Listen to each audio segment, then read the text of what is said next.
a gente estava falando no último bloco sobre a situação dos leitos de Belo Horizonte, que é sempre um tema que gera muitas dúvidas aqui, muitos ouvintes sempre mandam questionamento pra gente, e que ele é difícil mesmo de entender essa questão da ocupação, ela é muito variável também, então, claro, para poder falar direitinho, sem erro, para os nossos ouvintes sobre essa situação, a gente vai conversar com o doutor Marcelo Lopes Ribeiro. Bom dia para você, doutor Marcelo. Bom dia, Carol. Bom dia, Lucas. Bom dia, Paulo. Não sei se o Paulo está aí hoje, não escutei a voz dele. Não, Paulo Leite Mais hoje uma vez. Não está. Hoje é dobradinha, eu e Lucas Raj. Tá bom, tá cumprindo bem o papel. Hoje são só os bons, Marcelo. Aí. Doutor Marcelo, mais uma vez. Pegar a gente pancada depois. Vai, com certeza. Mais uma vez, um prazer falar, né, com você aqui no Central 98 para esclarecer pra gente essa situação. A gente falando sobre essa questão dos leitos. Isso sempre gera muitas dúvidas. Como é que tá essa situação dos leitos atualmente aqui em BH e como é que funciona, né, esse processo aí de porcentagem que a gente sempre noticia? Bom, Carol, esse igual você mesmo foi brilhante falando aí agora, que esse número é muito variável. Os leitos também, eles foram calculados de forma progressivamente.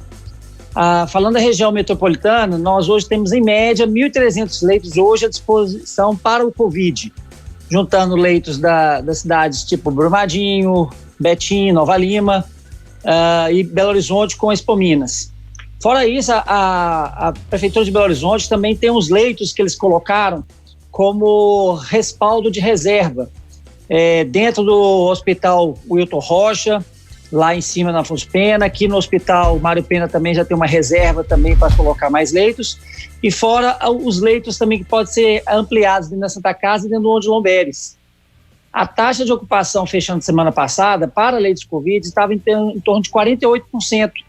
Por isso que teve essa flexibilidade da Prefeitura para que a gente pudesse fazer um pequeno teste se por acaso entrasse em descontrole. Pensando tanto também na imunidade, que a gente costuma de falar de imunidade de rebanho, como também sabendo se esse número se aumentasse de repente, como que a gente ia poder atender. Tanto é que na sexta-feira teve um recuo novamente para poder analisar essa semana como vai ser essa abertura. Porque o secretário de Saúde foi muito inteligente, na qual ele falou assim, olha, fechar é muito fácil, abrir fica mais complexo. Porque se a gente abrir demais, isso pode sair do controle. Doutor Marcelo, tem também essa questão que a gente, todo mundo muito ansioso aí para essa segunda fase, para que ela começasse hoje, né? A gente se sentiu um pouco frustrado aí com esse não avanço da flexibilização, mas tem também esse tempo para sentir os efeitos dessa primeira fase de reabertura, né? A gente não sente ele imediatamente ou logo uma semana após. Tem um tempo de incubação aí que conta na hora de fazer essa avaliação. Como é que funciona isso? Olha, Carol, essa questão de incubação ela pode variar de 7 até 21 dias. Então, se a gente for colocar aqui, foram 7 dias de flexibilização, nós vamos começar a analisar isso na semana que vem ainda. Então, essa semana, nós tivemos no final de semana um boom. A gente não sabe se esse boom foi por causa da flexibilização ou se é por causa da pandemia que entrou em toda a região do estado. Porque enquanto Belo Horizonte conseguiu fazer um controle muito eficaz, Belo Horizonte e região metropolitana, o interior não conseguiu fazer o mesmo. Vocês já viram a gente conversar a respeito de uma taxa que a gente chama de R0, que é aquela taxa de contaminação em Belo Horizonte está em torno de 1,09, 1,20, e o interior tem cidades chegando até R0 de 20. Então você vê que a contaminação espalhou mais no interior, e as pessoas do interior que até então não estavam tão sentindo essa pandemia, começaram a sentir essa semana. E como Belo Horizonte é uma cidade macro, a gente sabe que essas pessoas podem migrar para cá também.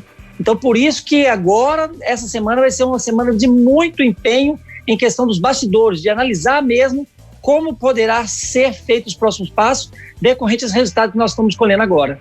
Doutor Marcelo, faz um balanço pra gente. O prefeito falou muito durante a coletiva de sexta dessa migração de pacientes do interior vindos para a capital.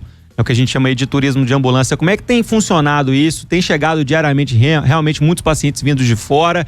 E como é que é essa recepção em Belo Horizonte? Para onde que esses pacientes são encaminhados?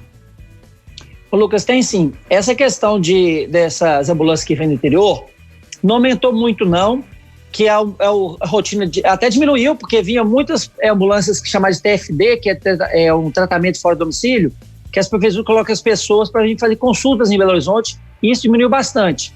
O que tem acontecido é pessoas vindo de maneira espontânea, em carro particular, e entrando na cidade, em todas as pontas. Mesmo com a barreira sanitária, elas estão entrando, e com isso tem aumentado bastante o atendimento. A UPA Centro-Sul, esse final de semana, ela realmente ficou em possibilidade de circular lá dentro, de tanta gente que apareceu lá. Por isso que teve que fazer esse grande recuo agora e analisar esse fato. A cidade em torno também tem sofrido um pouco com isso, né? Então, tem conversado muito os secretários municipais de saúde entre si para poder fazer como seria uma pequena distribuição. Porque se a gente for pensar como que funciona no normal, nós temos uma plataforma chamada SUS Fácil, que é uma plataforma online, na qual toda a cidade do interior de Minas faz o cadastro dos seus pacientes e eles são transferidos para cá. E sempre é de pequenas complexidades para grandes complexidades. O que tem se estudado é fazer o reverso. Pacientes pouco graves, eles vão ser novamente reencaminhados às cidades que têm condição de atender os pacientes sem muita complicação. Doutor, o senhor tem um balanço do fim de semana no que diz respeito a leitos Covid-19 dedicados a pacientes do interior? Como é que a gente ficou nesse quesito aí no sábado e no domingo? Não tem como eu falar, Lucas, se é dedicado ao paciente do interior, porque muita gente vem para cá e não fala que é do interior, usa o endereço do pai, do tio, do cunhado, do vizinho, mas nós estávamos com a taxa de ocupação em torno de 40%, 48%, ela chegou a um momento até 60%. Dos leitos destinados à Covid, né? A Covid. Isso, independentemente de origem. Independente de origem, tá. Independente de origem. Porque a gente às vezes descobre a origem dias depois. A gente não consegue no primeiro ato, no primeiro atendimento, nas primeiras 48 horas, a gente às vezes não consegue. Tem ocorrido também, Lucas, de alguns pacientes que têm procurado mais a rede pública em relação também a procurar a rede particular. E quando a gente investiga um pouco mais o paciente, a gente descobre que ele tem também um plano de saúde e a gente tende a transferir esses pacientes para a unidade de plano de saúde, porque a gente também sabe que as unidades de plano de saúde estão relativamente com leitos também à disposição. Lembrando que Belo Horizonte, se você olhar no DataSUS lá, falando só de Belo Horizonte, né, região metropolitana, temos 40% de pessoas que têm plano de saúde. Então vai dar também para a gente distribuir esses pacientes se por acaso a rede começar a ficar um pouco mais complexa. Doutor Marcelo, o senhor falou sobre a situação também, aí o senhor incluiu aí, né, nessa questão dos leitos, o hospital de campanha do Expo Minas, ele ainda não foi utilizado, né? Ainda não, a previsão é que ele comece a funcionar essa semana. O governo do estado ele falou que já está pronto para poder agir, já tem profissionais lá dentro treinados, e aí as ocupações vão começar a funcionar a partir dessa semana. Doutor, essa questão do hospital de campanha de Belo Horizonte, ele pode desafogar um pouco o sistema de saúde, desafogar muito, na verdade, o sistema de saúde do município. Outros municípios, como Brumadinho, onde o senhor atua, também tem hospitais de campanha. Como é que está funcionando a atuação desses hospitais do interior? O senhor tem uma avaliação para fazer já sobre eles? Isso tem facilitado o atendimento à Covid no interior de Minas? Como é que está? Ô Lucas, eu posso falar assim de Betim, Brumadinho e Nova Lima, que estão 3 cidades que estão aqui no nosso entorno, que montaram esse hospital de campanha. Eu sei que Lafayette está montando um hospital de campanha, Juiz de Fora está montando e Montes Claros também. Mas desses 3 municípios eu não tenho nenhum tipo de informação. Desses três municípios que eu citei agora há pouco, os 3 estão sob controle, completamente sob controle, conseguindo dar um atendimento efetivo para os pacientes, com uma taxa de sucesso em próximo de 90%. Vou pegar a taxa de Brumadinho, né, dos positivos lá, são em torno de 25 positivos e um óbito, né? E o paciente que veio a óbito, ele era com muitas comorbidades. Então, você vê que o atendimento para os outros foram bem eficazes, bem efetivos. Então, isso dá uma certa tranquilidade para a gente, porque nós, ao longo desses 3, 4 meses de Covid, nós aprendemos muito como a doença tem evoluído. Independente daquelas discussões se usa medicamento X, Y, Z, a gente lembra que o paciente tem que ser tratado de uma forma muito individualizada. Eu até na live que a Associação Médica promoveu na terça-feira da semana passada, nós usamos até uma frase do pai da medicina moderna, que se chama William Rosler, que ele fala que a gente aprende medicina ao lado do paciente. Então, quanto mais a gente ao lado do paciente, nós estamos aprendendo a lidar com essa enfermidade e a taxa de sucesso, ela tende a aumentar, ou ela está aumentando, na verdade, todo esse momento. Belo Horizonte tem uma das melhores taxas de mortalidade do país Nós temos uma comissão dentro da Associação Médica que vem discutindo arduamente quais serão os melhores tratamentos e buscando respaldo científico para tal, e também não deixando essa que eu falei agora há pouco, de estar ao lado do paciente e ver como que ele desenvolve e qual é o melhor tratamento para ele. Então, Central 98 conversando com o Dr. Marcelo Lopes Ribeiro. Mais uma vez, muito obrigada, Dr. Marcelo, pela disponibilidade para conversar com a gente aqui, esclarecer nossas dúvidas também, essas questões todas para os nossos ouvintes. Muitíssimo obrigado, Carol, Lucas. Aquele abraço, sabe que pode contar comigo, pode me chamar sempre. Sempre muito bom estar aqui batendo um papo, conversando com vocês, esclarecendo para a população aquelas dúvidas maiores. E, de novo, eu venho a deixar aqui, na semana passada eu deixei meu Instagram, respondi mais de 30 perguntas. Boa. Então, quem quiser mandar lá, pode mandar que eu vou estar respondendo com o maior prazer. Qual que é o Insta? Dr.Marcelo_Lopes. Tá aí, então, Instagram, Dr. Marcelo, respondendo as dúvidas, informação sempre muito importante nesse momento. Dr. Marcelo, Central 98, a 98 sempre de portas abertas também. Ótimo dia para você.